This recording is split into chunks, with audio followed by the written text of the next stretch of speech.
ମୁଁ ଯେତେବେଳେ ନବମ ଶ୍ରେଣୀରେ ପଢ଼ୁଥିଲି ସେତେବେଳେ ଗୋଟିଏ ଅଟୋବାଲାକୁ ପଟେଇ କିପରି ନିଆଁ ଖାଉଥିଲି ଏବଂ ମୋର ଦେହର ଭୋକକୁ ମେଣ୍ଟାଉଥିଲି, ମୋ ଦେହକୁ ଶାନ୍ତି କରାଉଥିଲି, ସେ ବିଷୟରେ ମୁଁ ଆଜି ଆପଣମାନଙ୍କୁ କହିବି।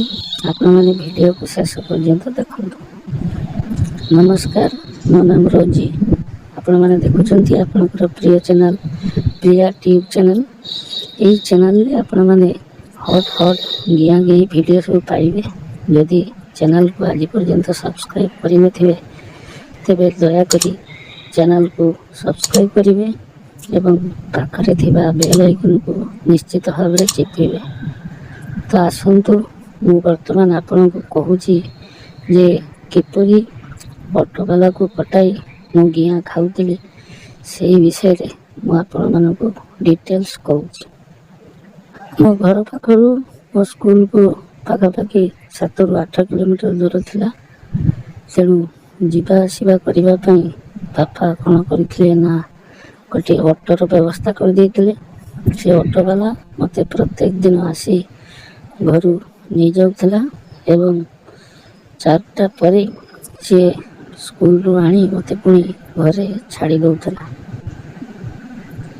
ଅଟୋବାଲାଟି ଦେଖିବାକୁ ଖୁବ୍ ସୁନ୍ଦର ଥିଲା, ଲମ୍ବା, ଗୋରା ତକତକ ଚେହେରା ଏବଂ ମୁଁ ମଧ୍ୟ ଦେଖିବାକୁ ଖୁବ୍ ସୁନ୍ଦରୀ ଥିଲି। ନବମ ଶ୍ରେଣୀରେ ପଢ଼ୁଥିବା ବେଳେ ମୋର ବହୁତ ବଡ଼ ବଡ଼ ବୃଦ୍ଧ ମଧ୍ୟ ହୋଇଯାଇଥିଲା। ତ ସେତେବେଳେ ମୋର ଟିନ୍ ଏଜ୍, ଗିଆଁ ଖାଇବାକୁ ପ୍ରବଳ ଇଚ୍ଛା ହେଉଥାଏ, କିନ୍ତୁ ମୁଁ ସେମିତି ସୁଯୋଗ ପାଇପାରୁନଥାଏ। ଅଟୋବାଲାଟି ଯେହେତୁ ଟୋକା, ତେଣୁ ସେ ମଧ୍ୟ ମୋତେ ଯେତେବେଳେ ନେବା ଆଣିବା କରୁଥିଲା ମୋ ସହିତ ସିଏ ବହୁତ ଥଟ୍ଟା ମଜା ହେଉଥାଏ ଏବଂ ମୋତେ ବି ତା ଥଟ୍ଟା ମଜା ବହୁତ ଭଲ ଲାଗୁଥାଏ। ସେ ଥରେ ଥରେ କ'ଣ କରୁଥାଏ ନା ପଛରେ ମୋତେ ନ ବସାଇ ସାମ୍ନାରେ ଆଣି ବସାଉଥାଏ ଏବଂ ମୋ ଦେହରେ ଘଷି ହେଉଥାଏ। ଅଟୋ ଚାଲୁଥିବା ସମୟରେ ମୋ ଦୁଧରେ ତା କହୁଣୀକୁ ବାଜି ଦେଉଥାଏ। ତ ସବୁଦିନ ନହେଲେ ବି କେବେ କେବେ ସେ ଏମିତି କରୁଥାଏ। ତ ତାର ଏସବୁ ହାବଭାବ ଦେଖି ମୁଁ ଜାଣି ନେଇଥିଲି ଯେ ଅଟୋବାଲା ତାର ପ୍ରବଳ ଇଚ୍ଛା ଅଛି ମୋତେ ଗେହିବା ପାଇଁ। ମୁଁ ବି ବେଧି ଗିଆଁ ଖାଇବାକୁ ତ ମୋର ଇଚ୍ଛା ହେଉଥିଲା। ତେଣୁ ଥରେ କ'ଣ କଲି, ଗୋଟେ ଉପାୟ ଚିନ୍ତା କଲି। ଦିନେ 4ଟା ବେଳେ ସେ ଯେତେବେଳେ ମୋତେ ମୋ ଘର ପାଖରେ ଛାଡ଼ି ଦେଇ ଯିବାକୁ ବାହାରୁଥିଲା, ମୁଁ ସେହି ସମୟରେ ତାକୁ କହିଲି, ତମେ ସନ୍ଧ୍ୟାବେଳେ କ'ଣ କରିବ? ସେ କହିଲା, ମୁଁ ଯାଉଛି ମାର୍କେଟ ଆଡ଼େ, ସନ୍ଧ୍ୟାରେ ଯଦି ଭଡ଼ା ଜୁଟିବ ତେବେ ମୁଁ ଭଡ଼ା କରିବି, ନଚେତ୍ ଘରକୁ ଚାଲିଯିବି। ମୁଁ ତାକୁ କହିଲି, ନାଇଁ, ମୁଁ ତମ ଫୋନ୍ ନମ୍ବରଟି ମୋତେ ଦେଇଦିଅ, ମୁଁ ସନ୍ଧ୍ୟାବେଳେ ତୁମକୁ ଫୋନ୍ କରିବି, ତମେ ଆସି ମୋତେ ଟିକେ ମାର୍କେଟ ନେଇଯିବ। ସେ କହିଲା, ହଉ ଠିକ୍ ଅଛି। ତାପରେ ସେ ଚାଲିଗଲା। ଏସବୁ କରିବାର ମୋର କାରଣ ଥିଲା କ'ଣ ନା ମୁଁ ଜାଣିଥିଲି ଯେ ଆଜି ବାପା ଏବଂ ବୋଉ ଗୋଟିଏ ନିମନ୍ତ୍ରଣ ଯିବେ ଏବଂ ଆସିବା ପାଇଁ ସେମାନଙ୍କ ରାତି 9ଟା 10ଟା ହେଇଯିବ।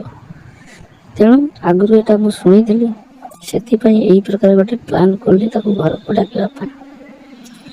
ବାପା ବୋଉ ଯେତେବେଳେ ଘରୁ ସନ୍ଧ୍ୟାବେଳେ ବାହାରି ଚାଲିଗଲେ, ମୁଁ ସେହି ସମୟରେ କ'ଣ କଲି ନା ଅଟୋବାଲାକୁ ଫୋନ୍ କରିଦେଲି। ଅଟୋବାଲା ଅଧଘଣ୍ଟା ଭିତରେ ଆସି ଆମ ଘରେ ପହଞ୍ଚିଗଲା। ମୁଁ ସେତେବେଳେ ଗୋଟିଏ ସେକ୍ସି ଡ୍ରେସ୍ ପିନ୍ଧିଥିଲି, ଛୋଟ ପ୍ୟାଣ୍ଟଟି ପିନ୍ଧିଥିଲି ଏବଂ ଉପରେ ଗୋଟିଏ ଗଞ୍ଜି ପିନ୍ଧିଥିଲି, ପୁରା ଟାଇଟ୍ ଫିଟିଂ ଗଞ୍ଜି। ମୋ ଦୁଧ ଗୁଡ଼ିକ ପୁରା ଫୁଟିକିନା ଆଗକୁ ପୁରା ମଚମଚ ହୋଇ ଦେଖାଯାଉଥିଲା। ଅଟୋବାଲାଟି ଆସି ଯେତେବେଳେ ଘର କଲିଂ ବେଲ୍କୁ ଚିପିଲା, ମୁଁ ଦରଜା ଖୋଲି ବାହାରକୁ ବାହାରି ଆସିଲି ଏବଂ ତାକୁ ଘର ଭିତରକୁ ଡାକି ନେଲି। ତାକୁ ବସିବା ପାଇଁ କହିଲି। ସେ କହିଲା, ଆପଣ ପରା କହୁଥିଲେ ମାର୍କେଟ ଯିବେ ବୋଲି। ମୁଁ କହିଲି, ହଁ, ମାର୍କେଟ ଯିବି, ଆଉ ମୁଁ ରେଡ଼ି ହେଉଛି, ତୁ ଟିକେ ଏଇଠାରେ ବସ୍। ସେ ବସିଥିଲା। ତାପରେ ମୁଁ ଘର ଭିତରକୁ ପଶିଗଲି ଏବଂ ପୁଣି ଘର ଭିତରୁ ବାହାରି ଆସି ତାକୁ ପଛପଟରୁ ଧରି ପକାଇଲେ। ସେ କହିଲା, କ'ଣ ହେଉଛି? ମୁଁ କହିଲି, ତମେ ଯେଉଁଟା ଅଟୋରେ କରିବା ପାଇଁ ଚାହୁଁଥିଲ, ଆଜି ମୋତେ ସେଇ କଥା ଏଇ ମୋ ଘରେ କର। ସେ କହିଲା, ମାନେ ତମେ ସବୁ ଜାଣିପାରିଛ? ମୁଁ କହିଲି, ଆରେ ମୁଁ ପୁରା ଝିଅ ପିଲା, ମୁଁ କ'ଣ ଜାଣିପାରିବିନି? ତମେ ଜାଣୁ ଜାଣୁ ପରା ତମ କହୁଣି ଆଣି ମୋ ଦୁଧରେ ବାଜଉଥିଲ। ତେଣୁ ମୁଁ ସେତେବେଳୁ ଜାଣିଥିଲି ତମକୁ ମୋତେ ଗିହିବା ପାଇଁ ପ୍ରବଳ ଇଚ୍ଛା ହେଉଛି। ତେଣୁ ମୁଁ ସେଇଥିପାଇଁ ଆଜି ତମକୁ ଡାକିଛି, ତମେ ମୋତେ ଆଜି ଗିହି ଦିଅ। ଅଟୋବାଲା ପୁରା ଖୁସି ହେଇଗଲା। ସେ କ'ଣ କଲା ନା ମୋତେ ଜାବୁଡ଼ି ଧରିଲା। ମୋ ଦୁଧରେ ମୁହଁକୁ ଚାକି ସେ ଖାଲି ଚୁମା ଉପରେ ଚୁମା ଦେଇ ଚାଲିଲା। କିଛି ସମୟ ଚୁମା ଦେଇ ସାରିଲା ପରେ ମୋ ଦେହ ପୁରା ଗରମ ହେଇଗଲା। ମୁଁ କ'ଣ କଲି ନା ମୋ ଗେଞ୍ଜିଟିକୁ କାଢ଼ିଦେଲି ଏବଂ ପୁରା ଖୋଲା ଦୁଧଟିକୁ ତା ମୁହଁ ପାଖରେ ଆଣି ରଖିଦେଲି। ସେ ପୁରା ପାଗଳ ଭଳି ହେଇଗଲା। ମୋ ଦୁଧରେ ଖାଲି ଚାଟିବାକୁ ଲାଗିଲା। ତା ଜିଭରେ ମୋ ଦୁଧର ମୁଣ୍ଡିକୁ ଖାଲି ସଲ ସଲ କଲା। ମୋ ନାଇରେ ତା ଜିଭକୁ ନେଇ ବୁଲେଇଲା। ମୋ ପେଟ, ମୋ ଛାତି ଚାରିଆଡ଼େ ଖାଲି ସେ ଚାଟିବାକୁ ଲାଗିଲା। ଏବଂ ଆସ୍ତେ ଆସ୍ତେ କ'ଣ କଲା ନା ସେ ମୋ ପେଣ୍ଟଟିକୁ ମଧ୍ୟ ଖୋଲିଦେଲା। ପୁରା ଉଲଗ୍ନ କରିଦେଲା ସେ ମୋତେ। ମୁଁ ବି କ'ଣ ତାକୁ ଛାଡ଼େ? ମୁଁ କ'ଣ କଲି ନା ତା ପେଣ୍ଟଟିକୁ ମଧ୍ୟ ଖୋଲିଦେଲି। ତା ଲମ୍ବା ବାଣ୍ଡଟି ପୁରା ବାହାରକୁ ବାହାରି ଆସିଲା। କଳା ମଚ ମଚ ଲମ୍ବା ବାଣ୍ଡ। ତାକୁ ଦେଖି ସାରିଲା ପରେ ମୋର ଅବସ୍ଥା କହିଲେ ନ ସରେ। ମୁଁ କ'ଣ କଲି ନା ତାର ବାଣ୍ଡଟିକୁ ହାତରେ ଧରି ଖାଲି ଉଠେଇବାକୁ ଲାଗିଲି। କିଛି ସମୟ ମୁଁ ଯେତେବେଳେ ତା ବାଣ୍ଡକୁ ଉଠେଇଛି, ସେ ଆଉ ସମ୍ଭାଳି ପାରିଲା ନାହିଁ। ସେ କ'ଣ କଲା, ମୋତେ ବିଛଣାରେ ଶୁଆଇ ଦେଇ ମୋ ବିଆରେ ତା ମୁହଁକୁ ମାରିଦେଲା ଏବଂ ଚାଟିବାକୁ ଲାଗିଲା। 10ରୁ 15 ମିନିଟ୍ ପର୍ଯ୍ୟନ୍ତ ସେ ଖାଲି ମୋ ବିଆକୁ ଚାଟି ଚାଲିଲା। ତାପରେ ସେ କହିଲା, ଗୋଟେ କାମ କର, ତୁମେ ଟିକେ ପଛପଟେ ବୁଲି ପଡ଼। ମୁଁ ଆଜି ତୁମକୁ ପଛପଟେ କୁକୁର ଭଳିଆ ଗେଇଁବି। ମୁଁ କହିଲି, ହଉ ଠିକ୍ ଅଛି। ତାପରେ ମୁଁ କ'ଣ କଲି ନା ମୋ ଗାଣ୍ଡିଟିକୁ ତା ପଟକୁ ଦେଖାଇ ଦେଲି। ସେ ତାର ସେଇ ଲମ୍ବା ବାଣ୍ଡକୁ ମୋ ଗାଣ୍ଡି ପାଖ ଦେଇ ମୋ ବିଆରେ କଷେଇଲା। ନିର୍ଦ୍ଧୁମ ଭାବରେ ଗେହିଲା। ପାଖାପାଖି 15ରୁ 20 ମିନିଟ୍ ପର୍ଯ୍ୟନ୍ତ। ସେତେବେଳକୁ ମୋ ବିଆ ପୁରା ଦରଜ ହେଇଯାଇଥାଏ। ମୁଁ ଖାଲି ଚିଲଉଥାଏ। ମୋତେ ବହୁତ କଷ୍ଟ ଲାଗୁଥାଏ।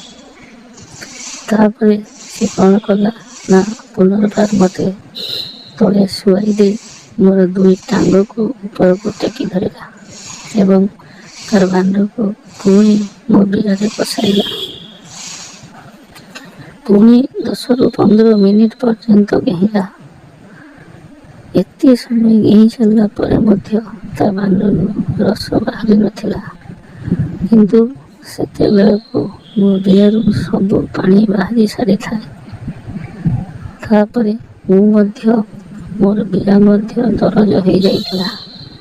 ତେଣୁ ମୁଁ ତାକୁ କହିଲି, ମୁଁ ଆଉ ସମ୍ଭାଳି ପାରୁନାହିଁ, ମୋତେ ତୁମେ ଆଉ ଦିଅ ନାହିଁ। ସେ କହିଲା, ଆରେ ଯେତେବେଳେ ପର୍ଯ୍ୟନ୍ତ ମୋ ବାଣ୍ଡରୁ ରସ ବାହାରି ନାହିଁ, ମୁଁ ସେତେବେଳେ ପର୍ଯ୍ୟନ୍ତ ତୋତେ ଏମିତି ଗେହିଁ ଚାଲିବି। ତାପରେ ସେ କ'ଣ କଲା, କହିଲା, ହଉ ଠିକ୍ ଅଛି, ଯଦି ତୋର ବିଆ ଦରଜ ହେଇଯାଇଛି, ତେବେ ଗୋଟେ କାମ କର, ତୋ ପାଟିରେ ମୋ ବାଣ୍ଡକୁ ଚୁଚୁମି ଦେ। ମୁଁ କହିଲି, ବରଂ ମୁଁ ସେୟା କରିବି, କିନ୍ତୁ ତୁମେ ଆଉ ତୁମର ସେ ମୋଟା ବାଣ୍ଡକୁ ମୋ ବିଆରେ ଆଉ ପଶାଅ ନାହିଁ, କାରଣ ମୋତେ ବହୁତ ଯନ୍ତ୍ରଣା ହେଉଛି। ତାପରେ ମୁଁ କ'ଣ କଲି ନା ତାର ବାଣ୍ଡଟି ମୋ ପାଟିରେ ନେଇ ନିର୍ଦ୍ଧୁମ ଭାବରେ ଚାଟି ଚାଲିଲି। ପାଖାପାଖି 5ରୁ 7 ମିନିଟ୍ ପର୍ଯ୍ୟନ୍ତ ଚାଟିଲା ପରେ ତା ବାଣ୍ଡରୁ ସବୁ ରସ ବାହାରିଗଲା। ଏଥର ଆମେ 2 ଜଣ ଶାନ୍ତି ହେଇଗଲୁ। ସେଇଦିନ ପାଖରୁ ଯେତେବେଳେ ବି ମୋ ବାପା ଆଉ ବୋଉ ଘରେ ରୁହନ୍ତି ନାହିଁ, ମୁଁ ସେତେବେଳେ ସେଇ ଅଟୋ ଡ୍ରାଇଭରକୁ ଫୋନ୍ କରିଦିଏ। ସେ ଆସେ, ମୋତେ ପେଟେଇକି ଦିଏ, ଠିଆରେ ଦିଏ, ଶୁଆଇ ଦିଏ, ଗୋଡ଼କୁ ଉପରକୁ ଟେକି ଦେଇକି କୁକୁର ଭଳିଆ ଦିଏ।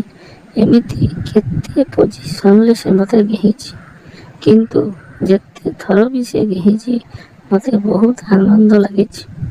ମୋ ପୁରା ଶାନ୍ତି ହେଇଯାଏ ତା ଗିହାରେ। ଏସବୁ ଗିହା ଗିହି କଥା ମୁଁ ପରବର୍ତ୍ତୀ ଭିଡ଼ିଓରେ ଆପଣମାନଙ୍କୁ କହିବି।